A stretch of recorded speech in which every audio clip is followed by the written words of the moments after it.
Hi friends, ലോകത്തിലെ ഒരുവിധം എല്ലാ രാജ്യങ്ങളും ഇന്ത്യയുടെ അടുത്ത് നല്ല ബന്ധമാണ് വെച്ച് പുലർത്തുന്നതെങ്കിലും പല സാഹചര്യങ്ങളും അവർ ഇന്ത്യക്കെതിരെ തിരിയുന്നത് നമ്മൾ കാണാറുണ്ട്. എന്നാൽ വളരെ കുറച്ച് രാജ്യങ്ങൾ മാത്രമാണ് ഇന്ത്യയുടെ തുടക്കത്തിൽ തന്നെ നല്ല രീതിയിലുള്ള അല്ലെങ്കിൽ വിശ്വാസപരമായിട്ടുള്ള ഒരു ബന്ധം വെച്ച് പുലർത്തുന്നത്. അങ്ങനെയുള്ള രാജ്യങ്ങൾ വളരെ പ്രധാനപ്പെട്ട ഏറ്റവും നല്ലൊരു രാജ്യമാണ് റഷ്യ. ഇന്ത്യയും റഷ്യയും തമ്മിലുള്ള ബന്ധം എന്നത് ഒരുപാട് വർഷങ്ങളായിട്ട് വളരെ സ്ട്രോങ് ആയി നിലനിൽക്കുന്ന ഒരു ബന്ധം തന്നെയാണ്.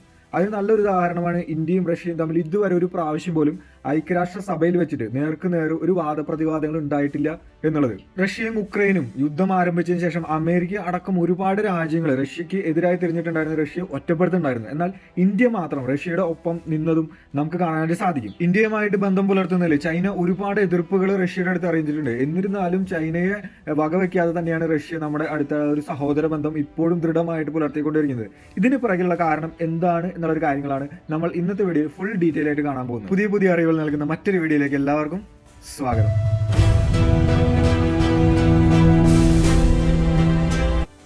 നമ്മുടെ ഇന്ത്യ റഷ്യയുമായിട്ടുള്ള ഒരു ഫ്രണ്ട്ഷിപ്പ് അല്ലെങ്കിൽ ആ ഒരു ബന്ധം പുലർത്തുവാൻ ആരംഭിക്കുന്നത് എപ്പോഴെന്ന് വെച്ച് കഴിഞ്ഞാൽ 1800 കാലഘട്ടങ്ങളിൽ നിന്നാണ്.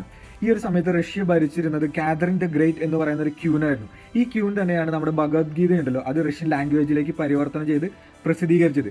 ഈ ക്യൂവിന് ശേഷം 19-ാം നൂറ്റാണ്ടിൽ റഷ്യയെ ഭരിക്കുന്നത് സാർ പോൾ എന്ന് പറയുന്ന ഒരു രാജാവാണ്. ഇതേ സമയത്ത് തന്നെ നമ്മുടെ ഇന്ത്യയിലും വേറൊരു സംഭവം നടന്നുകൊണ്ടിരിക്കുന്നത്, വേറൊരു ഭരണം, അതായത് ബ്രിട്ടീഷ് ഭരണം. ഈ ബ്രിട്ടീഷ് ഭരണത്തെ സാർ പോൾ എന്ന് പറയുന്ന ആ റഷ്യൻ ഭരണാധികാരിക്ക് ഇഷ്ടമായിരുന്നില്ല. അതുകൊണ്ട് തന്നെ ഇവരെ എങ്ങനെയെങ്കിലും നമ്മുടെ ഇന്ത്യയെ ബ്രിട്ടീഷിൽ നിന്ന് എങ്ങനെയും രക്ഷിക്കുവാനായിട്ട് ഒരുപാട് പ്രയത്നങ്ങൾ ഈ ഭരണാധികാരി ചെയ്യുന്നുണ്ട്. എന്നാൽ അദ്ദേഹം ഒരു പ്രത്യേക സാഹചര്യത്തിൽ കൊല്ലപ്പെടുകയാണ്. ഈ ഭരണാധികാരിയുടെ ഭരണത്തിന് ശേഷമാണ് റഷ്യ സോവിയറ്റ് യൂണിയന്റെ കൈകളിലേക്ക് പോകുന്നത്. ഫസ്റ്റ് സോവിയറ്റ് യൂണിയന്റെ ആ ഒരു ഭരണാധികാരി എന്ന് പറയുന്ന ലെവലിലേക്ക് വരുന്നത് ജോസഫ് സ്റ്റാലിനാണ്. സ്റ്റാലിനെ സംബന്ധിച്ചിടത്തോളം ഇന്ത്യയോട് അത്രയ്ക്കും വലിയ താല്പര്യമൊന്നും ഉണ്ടായിരുന്നില്ല. 1953 ജോസഫ് സ്റ്റാലിന്റെ മരണത്തിന് ശേഷമാണ് ഇന്ത്യ റഷ്യ ആ ഒരു റിലേഷൻ വീണ്ടും റീസ്റ്റാർട്ട് ചെയ്യുന്നത് എന്ന് കാണാനായിട്ട് സാധിക്കും. ഈ ഒരു സമയത്ത് നമ്മുടെ ഇന്ത്യൻ പ്രധാനമന്ത്രിയായിരുന്ന ജവഹർലാൽ നെഹ്റു റഷ്യൻ ഭരണാധികാരികളെ ഇന്ത്യയിലേക്ക് ക്ഷണിച്ച് ഒരുപാട് അണ്ടർസ്റ്റാൻഡിങ് കരാറുകളിൽ ഒപ്പുവെക്കുകയാണ്. ശരിക്കും പറഞ്ഞാൽ ഇത് വലിയൊരു നമ്മളുടെ ആ ഒരു റഷ്യൻ ബന്ധം നല്ല രീതിയിൽ സ്റ്റാർട്ട് ചെയ്യാനായിട്ട് മെയിൻ ആയിട്ടുള്ള ഒരു റീസൺ തന്നെയാണ്. അതുമാത്രമല്ല റഷ്യ പല നമ്മുടെ ട്രാജിക് സിറ്റുവേഷൻസിലും നമ്മുടെ ഒപ്പം തന്നെയാണ് നിന്നിട്ടുള്ളത്. 1957 ഫെബ്രുവരി 20 കാശ്മീർ ഇഷ്യൂ ഉണ്ടായപ്പോഴും റഷ്യ ഇന്ത്യയുടെ ഒപ്പമായിരുന്നു. എങ്ങനെയാണെന്ന് വെച്ചിട്ടുണ്ടെങ്കിൽ 1947 നമുക്ക് സ്വാതന്ത്ര്യം ലഭിച്ചില്ല. ബ്രിട്ടീഷുകാർ പോയതിനു ശേഷം നമ്മുടെ കാശ്മീർ ഇന്ത്യയോട് ചേർക്കാനായിട്ട് ഇന്ത്യ ഒരുപാട് ഒഫീഷ്യൽ തീരുമാനങ്ങൾ എടുക്കുകയായിരുന്നു. പക്ഷേ പാകിസ്ഥാനെ സംബന്ധിച്ചിടത്തോളം ഇതിന് അവർക്ക് ശക്തമായ എതിർപ്പാണ് ഉണ്ടായിരുന്നത്. സോ ഒരു യുദ്ധം എന്ന് പറയുന്ന ഒരു ഭീതി രണ്ട് രാജ്യങ്ങൾ തമ്മിൽ ആ ഒരു സമയത്ത് ഉണ്ടാകുകയാണ്. ഈ ഒരു സമയത്ത് മറ്റൊരു കാര്യം കൂടി നടക്കുന്നത്, 4 രാജ്യങ്ങൾ നമ്മുടെ ഓസ്ട്രേലിയ, ക്യൂബ, USA, UK എന്നീ രാജ്യങ്ങൾ ഐക്യരാഷ്ട്രസഭയിൽ ഒരു പ്രബന്ധം അല്ലെങ്കിൽ ഒരു ആവശ്യം ഉന്നയിക്കുകയാണ്. എന്താണെന്ന് വെച്ചിട്ടുണ്ടെങ്കിൽ ഈ 2 രാജ്യങ്ങളും തമ്മിലുള്ള ആ ഒരു യുദ്ധം മേ ബി ഉണ്ടാകാൻ ചാൻസ് ഉണ്ട്. അതുകൊണ്ട് തന്നെ ഐക്യരാഷ്ട്രസഭയുടെ സോൾജേഴ്സിനെ അല്ലെങ്കിൽ ആർമീനെ അവരുടെ ആ ഒരു ബോർഡറിൽ വിന്യസിപ്പിക്കണം എന്നുള്ള ഒരു കാര്യമായിരുന്നു ഈ 4 രാജ്യങ്ങൾ മുന്നോട്ട് വെച്ചത് ഐക്യരാഷ്ട്രസഭയിൽ. എന്നാൽ നമ്മുടെ റഷ്യ ഉണ്ടായിരുന്നല്ലോ, റഷ്യ ആ ഒരു വീറ്റോ പവർ ഉപയോഗിച്ച് ഈ ഒരു തീരുമാനത്തെ നിരാകരിക്കുകയാണ് ഉണ്ടായിരുന്നത്.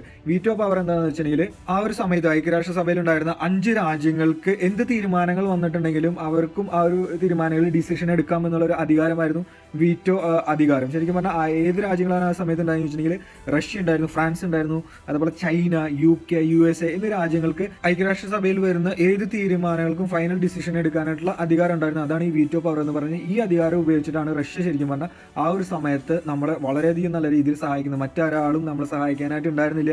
ചൈന ആയിരുന്നാലും USA ആയിരുന്നാലും UK ആയിരുന്നാലും ഫ്രാൻസ് ആയിരുന്നാലും ഒക്കെ മറ്റേ സൈഡിലായിരുന്നു. സോ നമുക്ക് മനസ്സിലാക്കാനായിട്ട് സാധിക്കും ആ ഒരു സമയത്ത് നമ്മളെ അത്രയ്ക്കധികം സഹായിച്ചിട്ടുണ്ട് റഷ്യ. അതുകൊണ്ട് തന്നെയാണ് ഉക്രൈൻ വാറിന്റെ ആ ഒരു സമയത്ത് ലോക രാജ്യങ്ങൾ മുഴുവൻ റഷ്യയെ എതിർത്തപ്പോഴും ഇന്ത്യ കട്ടയ്ക്ക് സപ്പോർട്ട് കൊടുത്തത്. ഇത് മാത്രമല്ല, ഇനിയും ഒരുപാട് കാര്യങ്ങൾ നമ്മുടെ റഷ്യ ഇന്ത്യക്ക് ഫേവറായിട്ട് ചെയ്തിട്ടുള്ള ഒരുപാട് കാര്യങ്ങൾ ഇനി നമുക്ക് കാണാം. അതുപോലെ തന്നെ നമ്മൾ മനസ്സിലാക്കേണ്ട ഒരു കാര്യം എന്ന് വെച്ചിട്ടുണ്ടെങ്കിൽ ഈ വീറ്റോ അധികാരം ഉപയോഗിച്ച് ഐക്യരാഷ്ട്രസഭയിൽ കൊണ്ടുവരുന്ന ഏത് തീരുമാനവും ഈ 5 രാജ്യങ്ങൾക്ക് ഫൈനൽ ഡിസിഷൻ എടുക്കാനുള്ള പവർ ഉണ്ട് എന്നുള്ളതാണ്. അടുത്തൊരു കാര്യം എന്ന് വെച്ചിട്ടുണ്ടെങ്കിൽ 1947 ഇന്ത്യക്ക് സ്വാതന്ത്ര്യം കിട്ടിയില്ല. എന്നാൽ ഗോവ, ദമാങ് എന്ന് പറയുന്ന ചെറിയ ദ്വീപുകൾക്ക് ശരിക്കും പറഞ്ഞാൽ ആ സമയത്ത് സ്വാതന്ത്ര്യം ഉണ്ടായിരുന്നില്ല. ഈ സമയത്ത് ആ ഒരു സ്ഥലം ഭരിച്ചിരുന്ന ആലോചിക്കുന്നത് പോർച്ചുഗീസ് ആയിരുന്നു. അതുകൊണ്ട് തന്നെ 1947 മുതൽ 61 വരെ ഗോവയും ഈ ദമാങ് എന്ന് പറയുന്ന ദ്വീപുകളും പോർച്ചുഗീസിന്റെ അധീനതയിലായിരുന്നു. 1961 ഈ പോർച്ചുഗീസുകാർക്കെതിരെ ഒരു ലഹള ഉണ്ടാകുന്നത്. ഈ ലഹളയ്ക്കെതിരെ പോർച്ചുഗീസുകാർ വെടിയുതിർക്കുകയാണ്. സോ ഇത് കണ്ട നമ്മുടെ ഇന്ത്യൻ ആർമി ഗോവൻ അതിർത്തികളിൽ വന്നിട്ട് താവളം അടിക്കുകയാണ്. ഇത് ശരിക്കും പറഞ്ഞാൽ നമ്മളെ പോർച്ചുഗീസുകാർ ഐക്യരാഷ്ട്രസഭയിൽ ഇങ്ങനത്തെ ഒരു കാര്യം വെച്ചു. ഇന്ത്യൻ ആർമി എത്രയും പെട്ടെന്ന് അവിടെ വിഡ്രോ ചെയ്യണം എന്നുള്ളൊരു കാര്യം വെച്ചു. അതിന് വേണ്ടിയിട്ട് അമേരിക്കയും ഫ്രാൻസും ബ്രിട്ടനൊക്കെ ഈ പോർച്ചുഗീസുകാരൊപ്പമായിരുന്നു. എന്നാൽ നമ്മുടെ റഷ്യ ഉണ്ടല്ലോ, അവർ ഒറ്റ ഒരു രാജ്യം മാത്രമാണ്, കോളനി ഭരണം എങ്ങനെ പോലും അവസാനിപ്പിക്കണം എന്നുള്ള ഒരു തീരുമാനത്തിൽ അതിനുശേഷമാണ് ശരിക്കും പറഞ്ഞാൽ നമ്മുടെ ഗോവയ്ക്ക് സ്വാതന്ത്ര്യം ലഭിക്കുന്നതും ഈ ഗോവയും ദമാങ് എന്ന് പറയുന്ന ദ്വീപും നമ്മുടെ ഇന്ത്യ മഹാരാജ്യവുമായിട്ട് ചേരുന്നതും. ഇത് മാത്രമൊന്നുമല്ല, ഒരുപാട് പ്രാവശ്യം ഇന്ത്യക്കെതിരെ ഐക്യരാഷ്ട്രസഭയിലെ തീരുമാനങ്ങൾ എടുത്തപ്പോഴെല്ലാം റഷ്യ എന്ന് പറയുന്ന രാജ്യം തന്റെ വീറ്റോ അധികാരം ഉപയോഗിച്ച് നമ്മളെ രക്ഷിച്ചിട്ടുണ്ട് എന്ന് നമുക്ക് കാണാൻ സാധിക്കും. അടുത്തൊരു കാര്യം എന്ന് വെച്ചിട്ടുണ്ടെങ്കിൽ 1962 ഇന്ത്യ ചൈന വാറിന്റെ ആ ഒരു സമയത്ത് റഷ്യ ഒരു ഭാഗത്തും ചേർന്നില്ല. നമ്മുടെ ചൈനയോടൊപ്പം നിന്നില്ല, നമ്മുടെ ഇന്ത്യയോടൊപ്പം നിന്നില്ല. എന്താണെന്ന് വെച്ചിട്ടുണ്ടെങ്കിൽ ചൈനക്കാർ വിചാരിച്ചത് റഷ്യ അവരുടെ ഒപ്പം വരും എന്നുള്ളതായിരുന്നു. കാരണം എന്താണെന്ന് വെച്ചിട്ടുണ്ടെങ്കിൽ ചൈനയും റഷ്യയും ആ ഒരു സമയത്ത് കമ്മ്യൂണിസം ആയിരുന്നു. പക്ഷെ നമുക്ക് കാണാനായിട്ട് സാധിക്കും ആ ഒരു ടൈമിലും റഷ്യ അത്രയ്ക്കും വലിയൊരു സപ്പോർട്ടാണ് നമ്മുടെ രാജ്യത്തിന് നൽകിയിട്ടുള്ളത്. 1971 നടന്ന ഇന്ത്യ പാകിസ്ഥാൻ യുദ്ധത്തിലടക്കം റഷ്യ നമുക്കാണ് സപ്പോർട്ട് തന്നിട്ടുള്ളത്. നമ്മുടെ സ്വാതന്ത്ര്യത്തിന് ശേഷം ഒരുപാട് പ്രശ്നങ്ങൾ നമ്മൾ ഫേസ് ചെയ്തിട്ടുണ്ട്. അതിൽ മെയിൻ ആയിട്ടുള്ള ഒരു പ്രശ്നമാണ് ആദ്യ കാലഘട്ടങ്ങളിൽ വെസ്റ്റ് പാകിസ്ഥാൻ നിന്ന് ഈസ്റ്റ് പാകിസ്ഥാൻ എന്നാണ് പാകിസ്ഥാൻ ഉണ്ടായിരുന്നത്. അതായത് വെസ്റ്റ് പാകിസ്ഥാൻ എന്ന് പറഞ്ഞിട്ടുണ്ടെങ്കിൽ നമ്മൾ ഇപ്പോൾ കാണുന്ന പാകിസ്ഥാൻ, മുകളിലുള്ള പാകിസ്ഥാൻ. ഈസ്റ്റ് പാകിസ്ഥാൻ എന്ന് പറഞ്ഞിട്ടുണ്ടെങ്കിൽ നമ്മുടെ ബംഗ്ലാദേശ് ഉണ്ടല്ലോ, ആ ബംഗ്ലാദേശിനാണ് ഈസ്റ്റ് പാകിസ്ഥാൻ എന്ന് പറയുന്നത്. ആ കാലഘട്ടങ്ങളിൽ ബംഗ്ലാദേശായ പാകിസ്ഥാന് ഈ മെയിൻ ആയിട്ടുള്ള പാകിസ്ഥാനിന്റെ ഒപ്പം നിൽക്കാൻ താല്പര്യമില്ല, സ്വാതന്ത്ര്യം വേണം എന്നുള്ള ഇതിൽ പല സമരങ്ങളും പോരാട്ടങ്ങളും നടന്നു. ഇതിന്റെ ഫലമായിട്ട് വെസ്റ്റ് പാകിസ്ഥാൻ അവരുടെ ഭീകരമായിട്ടുള്ള ഭരണവും ആക്രമണവും ഈസ്റ്റ് പാകിസ്ഥാന്റെ മേലെ അടിച്ചേൽപ്പിക്കാൻ അഴിച്ചുവിടുകയാണ്. സോ ഈ ബംഗ്ലാദേശിലെ ജനങ്ങൾ എന്താ ചെയ്യുക, അവർ മാക്സിമം എല്ലാവരും പല രാജ്യങ്ങളിലേക്കായിട്ട് പലായനം ചെയ്തു.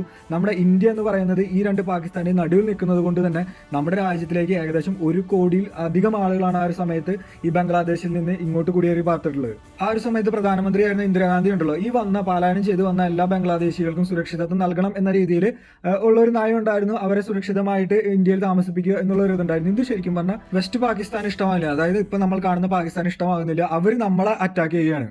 ഇന്ത്യ പാകിസ്ഥാൻ ടെൻഷൻ കടുത്ത ആ ഒരു അവസരത്തിൽ റഷ്യ ഇന്ത്യക്കെതിരായ യുദ്ധം പാകിസ്ഥാൻ നല്ലതല്ല എന്നുള്ളൊരു മുന്നറിയിപ്പ് അപ്പോഴേ പാകിസ്ഥാന് കൊടുത്തിട്ടുണ്ടായിരുന്നു. എന്നാൽ ആ കാലഘട്ടത്തിൽ പല രാജ്യങ്ങളെയും സപ്പോർട്ട് പാകിസ്ഥാനൊപ്പമാണ് ഉണ്ടായിരുന്നത്. 1971 ഡിസംബർ 3 യാതൊരു മുന്നറിയിപ്പും ഇല്ലാതെ ഇന്ത്യയുടെ 11 സൈനിക ക്യാമ്പുകളിൽ പാകിസ്ഥാൻ അറ്റാക്ക് ചെയ്യുകയാണ്. ഈ ഒരു അവസരത്തിലാണ് ആ സമയത്ത് നമ്മുടെ ഇന്ത്യൻ പ്രധാനമന്ത്രിയായിരുന്ന ഇന്ദിരാഗാന്ധി പാകിസ്ഥാനെതിരെയുള്ള യുദ്ധം പ്രഖ്യാപിക്കുന്നത്. 1971 ഡിസംബർ 4 ഇന്ത്യയുടെ നാവികസേന കറാച്ചിയിൽ പോയിട്ട് വലിയൊരു ആക്രമണം നടത്തുകയാണ്. ആ ഒരു സമയത്ത് എതിർക്കാൻ വന്ന പാകിസ്ഥാന്റെ വ്യോമസേനയുണ്ടല്ലോ, കടലിൽ നിൽക്കുന്നത് തങ്ങളുടെ കപ്പൽ തന്നെയാണെന്ന് മനസ്സിലാക്കാതെ ആ ഒരു കപ്പലിനെ അറ്റാക്ക് ചെയ്തിട്ട് ആ ഒരു കപ്പലിനെ തകർക്കുകയാണ്. ഇതിനുശേഷം മാക്സിമം എല്ലാ രാജ്യങ്ങളും ആ ഒരു കപ്പലിനെ തകർത്തതിന് ശേഷം ശരിക്കും പറഞ്ഞാൽ വലിയൊരു യുദ്ധം തുടങ്ങി എന്ന് പറയുന്ന ആ ഒരു രീതിയിൽ മാക്സിമം എല്ലാ രാജ്യങ്ങളും പാകിസ്ഥാന്റെ സപ്പോർട്ടിന് വരികയാണ്. തുടക്കം മുതൽ നോക്കുകയാണെങ്കിൽ അമേരിക്ക ആയിരുന്നാലും പാകിസ്ഥാന്റെ സപ്പോർട്ടിൽ തന്നെയായിരുന്നു. അമേരിക്ക ചെയ്തതെന്ന് വെച്ചിട്ടുണ്ടെങ്കിൽ അമേരിക്കയുടെ 7th ഫ്ലീറ്റ് എന്ന് പറയുന്ന വലിയൊരു അവർ കൊണ്ടുവരികയാണ്. എന്തിനാണെന്ന് വെച്ചിട്ടുണ്ടെങ്കിൽ നമ്മുടെ ഇന്ത്യയുടെ പ്രധാന നഗരങ്ങളൊക്കെ അറ്റാക്ക് ചെയ്യാൻ വേണ്ടിയിട്ടാണ്.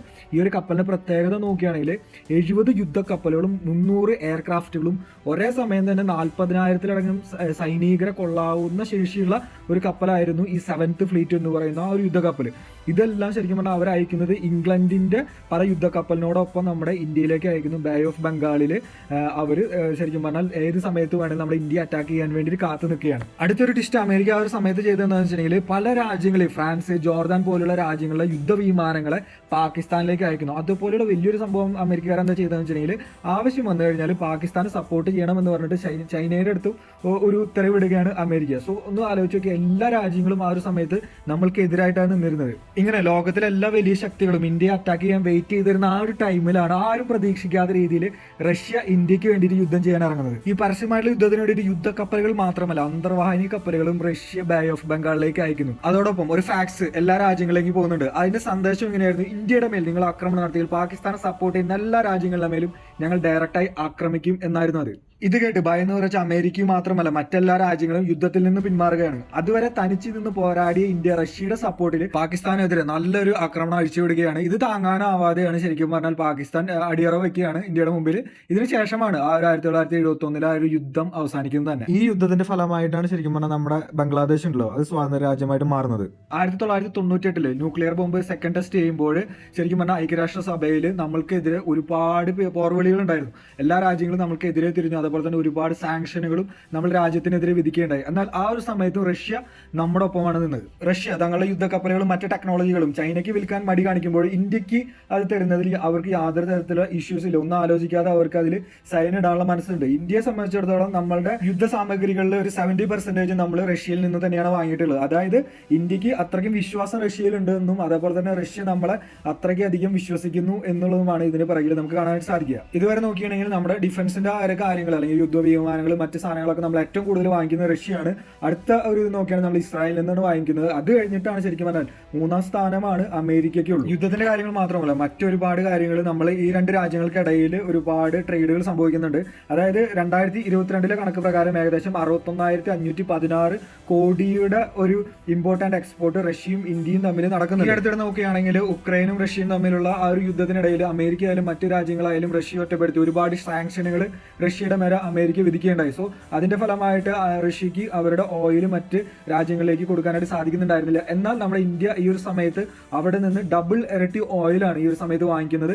അതും അവർ നല്ല രീതിയിൽ അതിൽ ഡിസ്കൗണ്ട് ചെയ്ത് തരുന്നുണ്ട്. അതുപോലെ നമ്മുടെ രാജ്യത്ത് കൺസ്ട്രക്ട് ചെയ്യപ്പെട്ടുള്ള പല അണുവായുധ നിലയങ്ങളും കെട്ടാനായിട്ട് നമുക്ക് റഷ്യയുടെ സഹായം അതുപോലെ തന്നെ അഡ്വൈസും ഉപയോഗപ്പെട്ടിട്ടുണ്ട്.